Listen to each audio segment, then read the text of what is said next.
Hi ಮಕ್ಕಳೇ, ಎಲ್ರಿಗೂ ನಮಸ್ಕಾರ. ನಾನು ನಿಮ್ಮ ಪ್ರೀತಿಯ ರಾಕೇಶ್ ಸರ್. ಎಲ್ರಿಗೂ ಅಕ್ಷರ್ ಕ್ರಿಯೇಷನ್ಗೆ ಸ್ವಾಗತ, ಸುಸ್ವಾಗತ.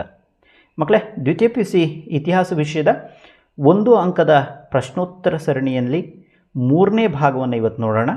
3ನೇ ಭಾಗದಲ್ಲಿ ಹೊಸ ಧರ್ಮಗಳ ಉದಯ ಅನ್ನುವಂತಹ ಲೆಸನ್ನಲ್ಲಿ ಬರುವಂತಹ ಅತಿ ಮುಖ್ಯವಾದ 1 ಅಂಕದ ಪ್ರಶ್ನೆಗಳು ಯಾವ್ಯಾವು ಅನ್ನೋದನ್ನು ನೋಡೋಣ ಅಲ್ವಾ.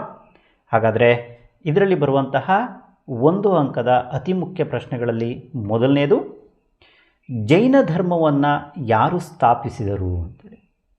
ನಮಗೆಲ್ಲರಿಗೂ ಗೊತ್ತಿದ್ದ ಹಾಗೆಯೇ ಭಾರತದಲ್ಲಿ ಜನ್ಮ ತಾಳಿದಂತಹ 2 ಪ್ರಮುಖ ಧರ್ಮಗಳು ಯಾವ್ಯಾವಪ್ಪ ಅಂದರೆ ಜೈನ ಧರ್ಮ ಮತ್ತು ಬೌದ್ಧ ಧರ್ಮ. ಸೊ ಅಂತಹ ಜೈನ ಧರ್ಮವನ್ನು ಸ್ಥಾಪನೆ ಮಾಡಿದವರು ಯಾರಪ್ಪ ಅಂದರೆ ಅದೇ ಮೊದಲನೆಯ ತೀರ್ಥಂಕರನಾದಂತಹ ಋಷಭನಾಥ. ಸಾಮಾನ್ಯವಾಗಿ ಮಕ್ಕಳು ಇಲ್ಲಿ ಮಹಾವೀರ ಅಂಥೇಳಿ ಬರೆದುಬಿಡ್ತಾರೆ, ರಾಂಗ್ ಆಗುತ್ತೆ ಮಕ್ಕಳೇ. ಸೊ ಅಲ್ಲಿ ಮಹಾವೀರ 24ನೇ ತೀರ್ಥಂಕರಾಗಿರ್ತಾರೆ. ಆದರೆ ಜೈನ ಧರ್ಮದ ಮೊದಲ ತೀರ್ಥಂಕರ ಅಂಥೇಳಿ ನಂಬ್ಕೊಂಡಿರುವಂಥದ್ದು ಋಷಭನಾಥನನ್ನು. ಸೊ ಹಾಗಾಗಿ ಋಷಭನಾಥ ಈ ಜೈನ ಧರ್ಮದ ಸ್ಥಾಪಕನಾಗಿರ್ತಾನೆ.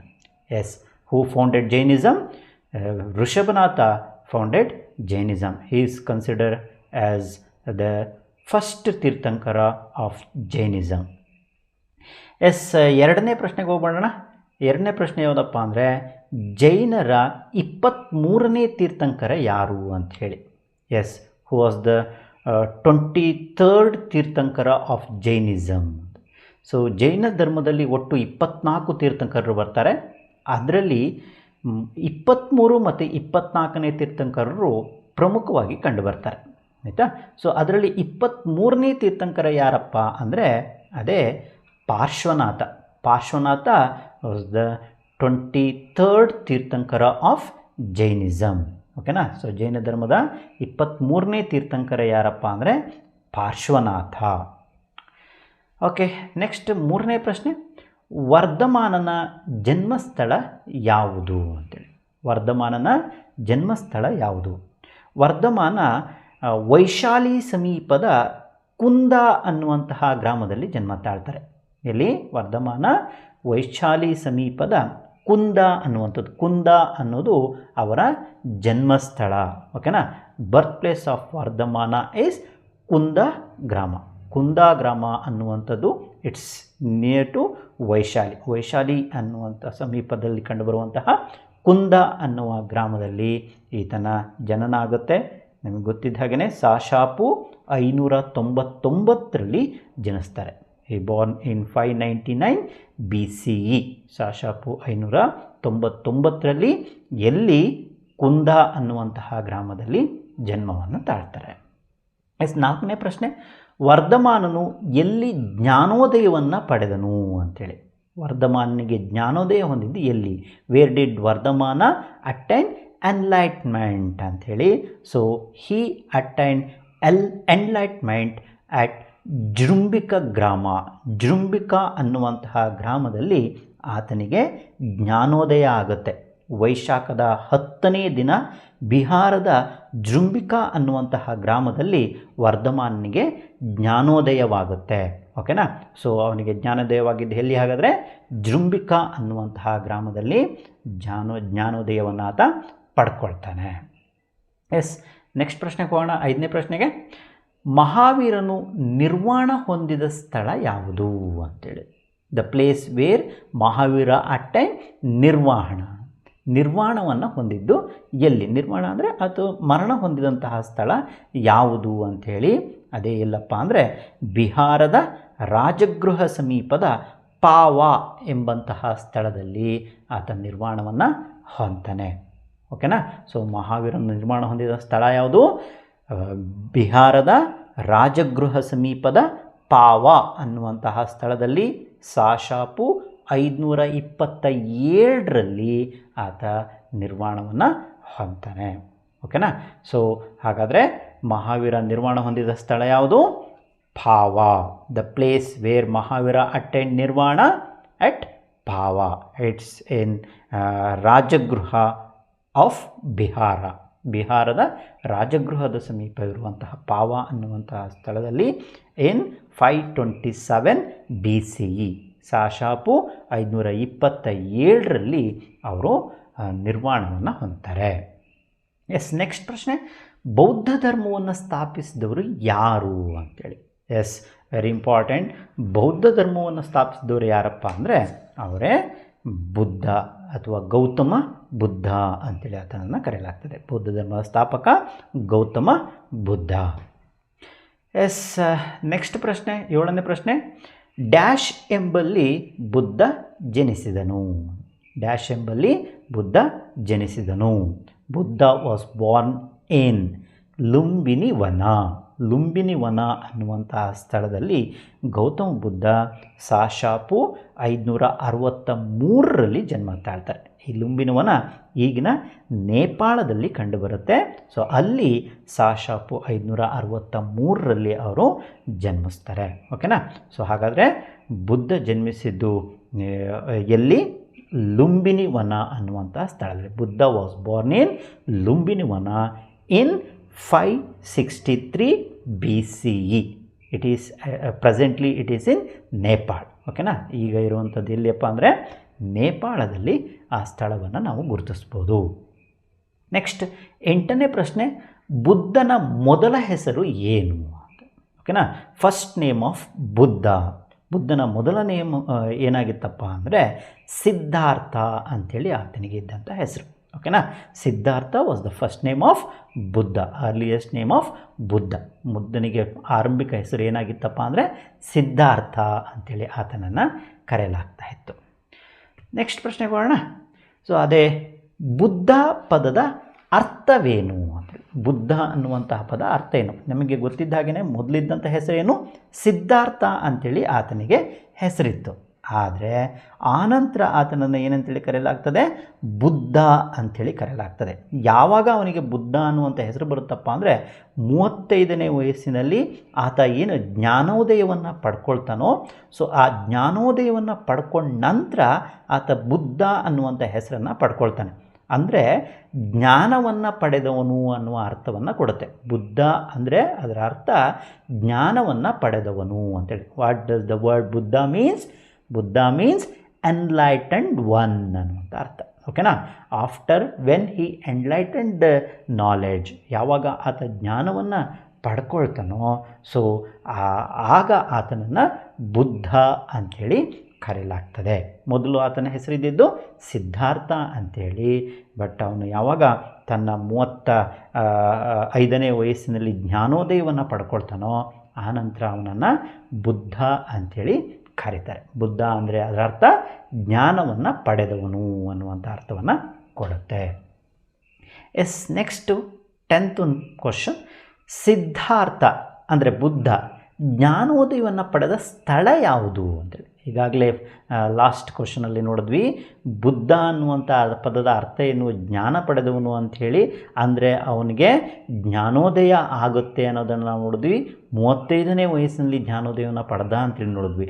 ಹಾಗಾದರೆ ಅವನು ಆ 35ನೇ ವಯಸ್ಸಿನಲ್ಲಿ ಯಾವ ಸ್ಥಳದಲ್ಲಿ ಜ್ಞಾನೋದಯವನ್ನು ಪಡೆದ ಅಂದರೆ ಗಯಾ ಅನ್ನುವಂಥ ಸ್ಥಳದಲ್ಲಿ, ಗಯಾದ ಅರಳಿ ಮರವೊಂದರ ಕೆಳಗೆ ಆತನಿಗೆ ಜ್ಞಾನೋದಯ ಆಗುತ್ತೆ. ಗಯಾದ ಅರಳಿ ಮರದ ಕೆಳಗೆ ಆತನಿಗೆ ಜ್ಞಾನೋದಯವನ್ನು ಹೊಂದ್ತಾನೆ. ಓಕೆನಾ. So the place where Siddhartha attain enlightenment. So ಎಲ್ಲಪ್ಪ ಅಂದರೆ ಅಲ್ಲಿ ಗಯಾ ಅನ್ನುವಂಥ ಸ್ಥಳದಲ್ಲಿ. ಓಕೆನಾ. Siddhartha attain enlightenment at Gaya. Gaya ಅನ್ನುವಂಥ ಸ್ಥಳದಲ್ಲಿ ಆತನಿಗೆ ಜ್ಞಾನೋದಯ ಆಗುತ್ತೆ. ಎಸ್, ನೆಕ್ಸ್ಟ್ ಕ್ವಶನ್, ಬುದ್ಧನು ಈ ಸ್ಥಳದಲ್ಲಿ ತನ್ನ ಮೊದಲ ಪ್ರವಚನವನ್ನು ಕೈಗೊಂಡನು ಅಂತೇಳಿ. ಓಕೆನಾ. So Buddha delivered his first sermon at this place. ಯಾವ ಪ್ಲೇಸಲ್ಲಪ್ಪ ಅಂದರೆ in the deep forest of Sarnath. ಓಕೆನಾ. In the deep forest of Sarnath. ಸಾರನಾಥದ ಜಿಂಕೆಯ ವನದಲ್ಲಿ ಆತ ಮೊದಲ ಪ್ರವಚನವನ್ನು ಕೈಗೊಳ್ತಾನೆ. ಬುದ್ಧ ತನ್ನ ಮೊದಲ ಪ್ರವಚನವನ್ನು ಎಲ್ಲಿ ಕೈಗೊಂಡ ಅಂದರೆ ಬನಾರಸ್ ಸಮೀಪದ ಸಾರನಾಥದ ಜಿಂಕೆ ವನದಲ್ಲಿ ಆತ ತನ್ನ ಮೊದಲ ಪ್ರವಚನವನ್ನು ಕೈಗೊಳ್ತಾನೆ. In the deep forest of Sarnath he delivered his first sermon. ಓಕೆನಾ? So that's very important. ಈ ಕ್ವಶನ್ ತುಂಬಾ ಇಂಪಾರ್ಟೆಂಟು, ಯಾವಾಗಲೂ ಕೂಡ ಎಕ್ಸಾಮಲ್ಲಿ ರೈಸ್ ಆಗುವಂತಹ ಪ್ರಶ್ನೆ. ಬುದ್ಧನ ಮೊದಲ ಪ್ರವಚನವನ್ನು ಎಲ್ಲಿ ಕೈಗೊಂಡನು ಅಂದರೆ ಸಾರನಾಥದಲ್ಲಿ ಅಂತೇಳಿ, ಓಕೆ, ಸಾರನಾಥದ ಜಿಂಕೆವನದಲ್ಲಿ ಅಂತೇಳಿ ಕೂಡ ಕರೀತಾರೆ. ಸೊ ಈ ಸಾರನಾಥ ಬನಾರಸ್ ಸಮೀಪದಲ್ಲಿ ಬರುವಂಥ ಒಂದು ಸ್ಥಳ. ಓಕೆನಾ? So that's very important. Banaras ಸಮೀಪದ ಸಾರನಾಥ ಅನ್ನುವಂಥ ಸ್ಥಳದಲ್ಲಿ. ಎಸ್, ನೆಕ್ಸ್ಟ್ ಪ್ರಶ್ನೆ, ಬುದ್ಧ ಎಲ್ಲಿ ನಿರ್ವಾಣ ಹೊಂದಿದನು? ಬುದ್ಧ ಎಲ್ಲಿ ನಿರ್ವಾಣ ಹೊಂದಿದ? ಸೊ ಬುದ್ಧ ನಿರ್ವಾಣ ಹೊಂದಿದಂತಹ ಸ್ಥಳ ಯಾವುದಪ್ಪ ಅಂದರೆ ಕುಶಿನಗರ ಅನ್ನುವಂಥ ಸ್ಥಳ. ವೇರ್ ಡಿಡ್ ಬುದ್ಧ ಅಟೈನ್ ನಿರ್ವಾಣ ಅಂದರೆ ಕುಶಿನಗರ ಅನ್ನುವಂತಹ ಸ್ಥಳದಲ್ಲಿ ಆತ ನಿರ್ವಾಣವನ್ನು ಹೊಂದ್ತಾನೆ. ಸೊ ಲಾಸ್ಟ್ ನೋಡಿದ್ವಿ ಮಹಾವೀರ ಎಲ್ಲಿ ನಿರ್ವಾಣ ಹೊಂದ ಅಂಥೇಳಿ. ಸೊ ಮಹಾವೀರ ಎಲ್ಲಿ ನಿರ್ವಾಣ ಹೊಂದಿದ್ದು? ಪಾವ ಅನ್ನುವಂಥ ಸ್ಥಳ ಅಲ್ವಾ, ರಾಜಗೃಹ ಸಮೀಪದ ಪಾವ ಎಂಬಲ್ಲಿ ಮಹಾವೀರ ನಿರ್ವಾಣ ಹೊಂದಿದ್ರೆ ಬುದ್ಧ ನಿರ್ವಾಣ ಹೊಂದದ್ದು ಕುಶಿನಗರ. ಇಲ್ಲಿ ಕನ್ಫ್ಯೂಸ್ ಆಗಬಾರ್ದು, ಅವ್ರು ತೆಗೆದು ಇಲ್ಲಿಗೆ ಬರೆಯೋದು, ಇವ್ರು ತೆಗೆದು ಅಲ್ಲಿಗೆ ಬರೆಯುವಂಥದ್ದು ಮಾಡ್ತಾರೆ ಸಾಮಾನ್ಯವಾಗಿ ಸ್ಟೂಡೆಂಟ್ಸು. ಸೊ ಹಾಗೆ ಮಾಡಿಬಿಡಿ. ಯಾರು ಮಹಾವೀರ ನಿರ್ವಾಣ ಹೊಂದಿದ್ದು ಪಾವ ಅನ್ನುವಂಥ ಸ್ಥಳದಲ್ಲಿ. ಓಕೆನಾ? Mahavira attend nirvana at Pava, but Buddha attend nirvana at Kushinagar. Buddha ತನ್ನ 80ನೇ ವಯಸ್ಸಿನಲ್ಲಿ ಉತ್ತರ ಪ್ರದೇಶದ ಕುಶಿನಗರ ಎಂಬಲ್ಲಿ ಪರಿನಿರ್ವಾಣವನ್ನು ಹೊಂದ ಅಂಥೇಳಿ ಹೇಳಲಾಗ್ತದೆ. ಓಕೆನಾ? ಸೊ ಹಾಗಾದರೆ ಬುದ್ಧ ಎಲ್ಲಿ ನಿರ್ವಾಣ ಹೊಂತಾನೆ? ಉತ್ತರ ಪ್ರದೇಶದ ಕುಶಿನಗರ ಅನ್ನುವಂತಹ ಸ್ಥಳದಲ್ಲಿ. ನೆಕ್ಸ್ಟ್ ಪ್ರಶ್ನೆ, 24ನೇ ತೀರ್ಥಂಕರರು ಯಾರಾಗಿದ್ದರು? ಜೈನ ಧರ್ಮದಲ್ಲಿ ನಾವು ನೋಡ್ತೇವೆ ಒಟ್ಟು ಎಷ್ಟು ಜನ ತೀರ್ಥಂಕರಿದ್ದರು? 24 ತೀರ್ಥಂಕರ. ಸೊ ಅದರಲ್ಲಿ ಮೊದಲನೇ ತೀರ್ಥಂಕರ ಅಂಥೇಳಿ ಋಷಭನಾಥನನ್ನು ಕರೆದ್ರೆ, 23ನೇ ತೀರ್ಥಂಕರ ಅಂಥೇಳಿ ಪಾರ್ಶ್ವನಾಥನನ್ನು ಕರಿತ್ವಿ. ಹಾಗೆಯೇ 24ನೇ ತೀರ್ಥಂಕರ ಯಾರಾಗಿದ್ದ ಅಂದರೆ ವರ್ಧಮಾನ ಮಹಾವೀರ. ಮಹಾವೀರನನ್ನು 24ನೇ ತೀರ್ಥಂಕರ ಅಂಥೇಳಿ ಗುರುತಿಸಲಾಗ್ತದೆ. ಎಸ್, ನೆಕ್ಸ್ಟು 14ನೇ ಪ್ರಶ್ನೆ, ಜೈನ ಧರ್ಮದ ಪವಿತ್ರ ಚಿಹ್ನೆ ಯಾವುದು ಅಂಥೇಳಿ. ಸೊ ಜೈನ ಧರ್ಮದ ಪವಿತ್ರ ಚಿಹ್ನೆ ಯಾವುದಾಗಿತ್ತಪ್ಪ ಅಂದರೆ ಸ್ವಸ್ತಿಕ್. ಓಕೆನಾ? Swastik is the sacred symbol of Jainism. Jain ಧರ್ಮದ ಪವಿತ್ರ ಚಿಹ್ನೆ ಯಾವುದು? ಸ್ವಸ್ತಿಕ್ ಆಗಿತ್ತು. ಎಸ್, ನೆಕ್ಸ್ಟು 15ನೇ ಪ್ರಶ್ನೆ, ಜಿನ ಎಂದರೆ ಯಾರು ಅಂತ. ಜಿನ ಎಂದರೆ ಯಾರು? ಹೂ ಈಸ್ ಜಿನ ಅಂಥೇಳಿ. ಎಸ್, ನಮ್ಗೆ ಗೊತ್ತಿದ್ದ ಹಾಗೆಯೇ ಮಹಾವೀರ ವೈಶಾಖದ 10ನೇ ದಿನ ಬಿಹಾರದ ಜುಂಬಿಕಾ ಗ್ರಾಮದಲ್ಲಿ ಜ್ಞಾನೋದಯವನ್ನು ಪಡಿತಾನೆ. ಸೊ ಅವನು ಕೈವಲ್ಯ ಜ್ಞಾನವನ್ನು ಪಡೆದ ಅಂಥೇಳಿ ಕರೀತಾರೆ ಅವನನ್ನು. ಆನಂತರ ಕೇವಲಿನ್ ಅಥವಾ ಜಿನ ಅಂಥೇಳಿ ಆತನನ್ನು ಕರೆಯಲಾಗ್ತದೆ. ಅಂದರೆ ಜಿನ ಅಂದರೆ ಇಂದ್ರಿಯವನ್ನು ನಿಗ್ರಹಿಸಿಕೊಂಡವನು ಅಂಥೇಳಿ. One who has control the sense is called a ಜಿನ.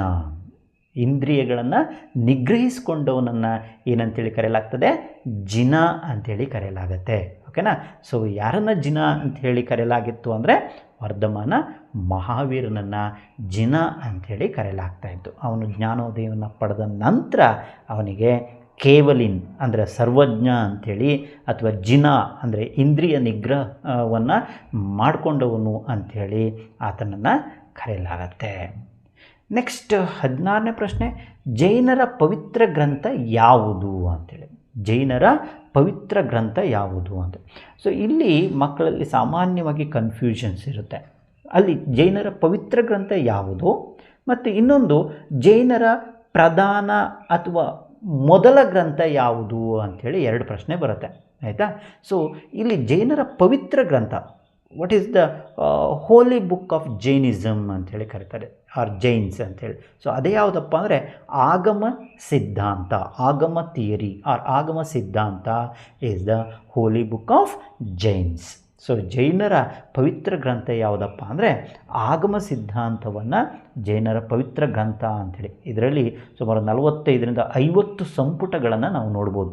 ಈ ಜೈನರ ಪವಿತ್ರ ಗ್ರಂಥವಾದಂತಹ ಆಗಮ ಸಿದ್ಧಾಂತದಲ್ಲಿ 45ರಿಂದ 50 ಸಂಪುಟಗಳಿರುವುದನ್ನು ನಾವು ಗುರುತಿಸ್ತೇವೆ. ಓಕೆನಾ? ಹಾಗಾದರೆ ಜೈನರ ಪವಿತ್ರ ಗ್ರಂಥ ಯಾವುದು? ಅದೇ ಆಗಮ ಸಿದ್ಧಾಂತ. ಅದೇ ಜೈನರ ಮೊದಲ ಮತ್ತು ಪ್ರಧಾನ ಧಾರ್ಮಿಕ ಗ್ರಂಥ ಅಂಥೇಳಿ ಯಾವುದನ್ನು ಕರೆಯಲಾಗುತ್ತಪ್ಪ ಅಂದರೆ 12 ಅಂಗಗಳನ್ನು. ಓಕೆನಾ, ಇಲ್ಲೇ ಕನ್ಫ್ಯೂಸ್ ಆಗಬಾರ್ದು. ಜೈನರ ಪವಿತ್ರ ಗ್ರಂಥ ಅಂಥೇಳಿ ಕೇಳಿದ್ರೆ ಆಗಮ ಸಿದ್ಧಾಂತ. ಅದೇ ಜೈನರ ಮೊದಲ ಮತ್ತು ಪ್ರಧಾನ ಧಾರ್ಮಿಕ ಗ್ರಂಥ ಯಾವುದು ಅಂಥೇಳಿ ಕೇಳಿದ್ರೆ 12 ಅಂಗಗಳು. ಓಕೆನಾ. So which is the first and main religious text of Jains ಅಂಥೇಳಿ ಕರೆದ್ರೆ ಅದು 12 ಲಿಮ್ಸ್. ಓಕೆನಾ. ಸೊ 12 ಲಿಮ್ಸ್ ಅದನ್ನು ಜೈನರ ಮೊದಲ ಮತ್ತು ಪ್ರಧಾನ ಧಾರ್ಮಿಕ ಗ್ರಂಥ ಅಂಥೇಳಿ ಕರೆಯಲಾಗ್ತದೆ. ಆಯಿತಾ. ಸೊ ಇಲ್ಲಿ ಕನ್ಫ್ಯೂಸ್ ಆಗಬೇಡಿ. ಮೊದಲ ಗ್ರಂಥ ಅಂಥೇಳಿ ಕರೆಯುವಂಥದ್ದು 12 ಅಂಗಗಳನ್ನು, ಪವಿತ್ರ ಗ್ರಂಥ ಅಂಥೇಳಿ ಕರೆಯುವಂಥದ್ದು ಆಗಮ ಸಿದ್ಧಾಂತವನ್ನು. ಆಯಿತಾ. ಎಸ್, ನೆಕ್ಸ್ಟ್ ಪ್ರಶ್ನೆ ಕೊಡೋಣ. 18ನೇ ಪ್ರಶ್ನೆ, ತಥಾಗತ ಎಂದರೇನು ಅಂತೇಳಿ. ತಥಾಗತ ಅಂಥೇಳಿ ಯಾರನ್ನು ಕರೆಯಲಾಗ್ತದೆ ಅಥವಾ ಎಂದರೇನು ಅಂತ. ತಥಾಗತ ಅಂಥೇಳಿ ಕರೆಯೋದು ಯಾರನ್ನಪ್ಪ ಅಂದರೆ ಬುದ್ಧನನ್ನು ಹಾಗೆ ಕರೆಯಲಾಗುತ್ತೆ. ಬುದ್ಧ ಜ್ಞಾನೋದಯವನ್ನು ಪಡ್ಕೊಳ್ತಾನಲ್ಲ, ತನ್ನ 35ನೇ ವಯಸ್ಸಿನಲ್ಲಿ ಗಯಾದ ಸಮೀಪ ಅರಳಿ ಮರದ ಕೆಳಗೆ ಜ್ಞಾನೋದಯವನ್ನು ಯಾವಾಗ ಪಡೆದನೋ, ಜ್ಞಾನೋದಯವನ್ನು ಪಡೆದ ನಂತರ ಅವನನ್ನು ಬುದ್ಧ ಅಂಥೇಳಿ ಕರೀತಾರೆ. ಅಂದರೆ ಜ್ಞಾನವನ್ನು ಪಡೆದವನು ಅಂಥೇಳಿ ಅರ್ಥ ಅಲ್ವಾ. ಸೊ ಹಾಗೆಯೇ ಆತನನ್ನು ತಥಾಗತ ಅಂತೇಳಿನೂ ಕೂಡ ಕರಿತಾಯಿದ್ರು. ತಥಾಗತ ಅಂದರೆ ಸತ್ಯವನ್ನು ಅರಿತವನು ಅಂಥೇಳಿ ಅರ್ಥ. ಕೇವಲ ಬುದ್ಧ ಅಂಥೇಳಿ ಕರೀಲಿಲ್ಲ. ಬುದ್ಧ ಎಂದರೇನು ಅಂಥೇಳಿ ಆಗ ನೋಡಿದ್ವಿ ಅಲ್ವಾ. ಬುದ್ಧ ಅಂದರೆ ಜ್ಞಾನವನ್ನು ಪಡೆದವನನ್ನು ಬುದ್ಧ ಅಂಥೇಳಿ ಕರೆದ್ರು. ಹಾಗೆಯೇ ತಥಾಗತ ಅಂದರೆ ಏನಪ್ಪ ಅಂದರೆ ಸತ್ಯವನ್ನು ಅರಿತವನು ಅಂಥೇಳಿ ಅರ್ಥ. What is Tathagata? It means one who knows the truth. ಸತ್ಯವನ್ನು ಅರಿತವನನ್ನು ತಥಾಗತ ಅಂಥೇಳಿ ಆತನನ್ನು ಕರೆಯಲಾಗ್ತದೆ. ಎಸ್, ನೆಕ್ಸ್ಟ್ ಪ್ರಶ್ನೆ, ಬುದ್ಧನನ್ನು ಏಷ್ಯಾದ ಬೆಳಕು ಎಂದು ಕರೆದವರು ಯಾರು ಅಂತೇಳಿ. ಇದು ಇಂಪಾರ್ಟೆಂಟ್. ಲಾಸ್ಟ್ ಇಯರು ಈ ಕ್ವಶನ್ ರೈಸ್ ಆಗಿತ್ತು. ಬುದ್ಧನನ್ನು ಏಷ್ಯಾದ ಬೆಳಕು ಅಂತೇಳಿ ಕರೆದವರು ಯಾರಪ್ಪ ಅಂದರೆ ಎಡ್ವಿನ್ ಆರ್ನಾಲ್ಡ್ ಅನ್ನುವಂಥವರು ಬುದ್ಧನನ್ನು ಏಷ್ಯಾದ ಬೆಳಕು ಅಂಥೇಳಿ ಕರೀತಾರೆ. ಎಸ್, ನೆಕ್ಸ್ಟ್ ಕ್ವಶನ್ ಹೋಗೋಣ. 3ನೇ ಬೌದ್ಧ ಸಮ್ಮೇಳನ ಎಲ್ಲಿ ಜರುಗಿತು ಅಂತೇಳಿ. ನಮಗೆ ಗೊತ್ತಿದ್ದ ಹಾಗೆಯೇ ಒಟ್ಟು 4 ಬೌದ್ಧ ಸಮ್ಮೇಳನಗಳು ನಡೀತವೆ. ಸೊ ಅದರಲ್ಲಿ ಮೊದಲನೇ ಸಮ್ಮೇಳನ ಎಲ್ಲಿ ನಡೀತಪ್ಪ ಅಂದರೆ ರಾಜಗೃಹದಲ್ಲಿ ನಡೆಯುತ್ತೆ. ಸಾಶಪು 483ರಲ್ಲಿ ರಾಜಗೃಹದಲ್ಲಿ ನಡೆಯುತ್ತೆ. ಹಾಗೆಯೇ 2ನೇ ಬೌದ್ಧ ಸಮ್ಮೇಳನ ಎಲ್ಲಿ ನಡೆಯುತ್ತಪ್ಪ ಅಂದರೆ ವೈಶಾಲಿಯಲ್ಲಿ ನಡೆಯುತ್ತೆ.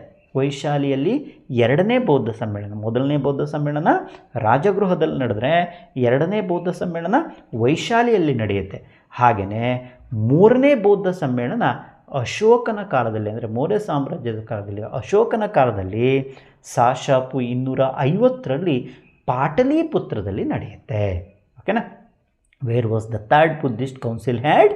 It had at Pataliputra. ಪಾಟಲಿಪುತ್ರದಲ್ಲಿ ಇನ್ 250 BCE. ಸಾಶಾಪು 250ರಲ್ಲಿ ಜರುಗುತ್ತೆ. ಹಾಗೆಯೇ ನೆಕ್ಸ್ಟ್ ಕ್ವಶನ್ನೇ ಅದು.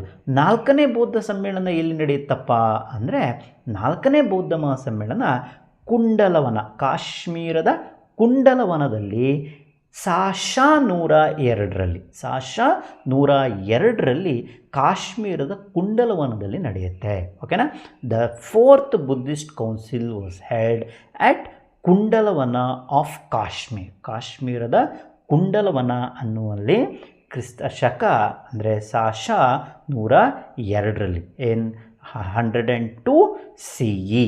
So it had at Kundalavana of Kashmir during the period of ಕಾನಿಷ್ಕನ ಕಾಲದಲ್ಲಿ ಈ 4ನೇ ಬೌದ್ಧ ಮಹಾಸಮ್ಮೇಳನ ನಡೆಯುವುದಂಥದ್ದನ್ನು ನಾವು ಗುರುತಿಸ್ಬೋದು. ಓಕೆನಾ. ಸೊ ಇದು ಕೂಡ ತುಂಬಾ ಇಂಪಾರ್ಟೆಂಟ್. ಸೊ ಹೀಗೆ ಒಟ್ಟು 21 ಪ್ರಶ್ನೆಗಳನ್ನು ಈ ಲೆಸನ್ನಿಂದ ನಾನು ಪಿಕ್ ಮಾಡಿದ್ದೇನೆ. ಸೊ ಇವೆಲ್ಲವೂ ಕೂಡ ತುಂಬಾ ಇಂಪಾರ್ಟೆಂಟು. ಸೊ ಆಲ್ಮೋಸ್ಟ್ 100% ಇಷ್ಟರಲ್ಲೇ ಯಾವುದಾದ್ರೂ ಒಂದು ಪ್ರಶ್ನೆ ನಿಮಗೆ 1 ಅಂಕಕ್ಕೆ ರೈಸ್ ಆಗುತ್ತೆ ಮಕ್ಕಳೇ. ಸರಿಯಾಗಿ ನೋಡ್ಕೊಳ್ಳಿ. ಈ ವಿಡಿಯೋ ನಿಮಗೆ ಇಷ್ಟ ಆದರೆ ಇದನ್ನು ಬೇರೆಯವರಿಗೂ ಕೂಡ ಶೇರ್ ಮಾಡಿ, ಸಬ್ಸ್ಕ್ರೈಬ್ ಆಗೋದನ್ನು ಮರಿಬೇಡಿ. ಎಲ್ರಿಗೂ ಒಳ್ಳೆಯದಾಗಲಿ. ಮುಂದಿನ ಇನ್ನೊಂದು ಸರಣಿಯೊಂದಿಗೆ ನಿಮ್ಮೊಂದಿಗೆ ಬರ್ತೇನೆ. ಅಲ್ಲಿಯವರೆಗೆ ನಮಸ್ಕಾರ.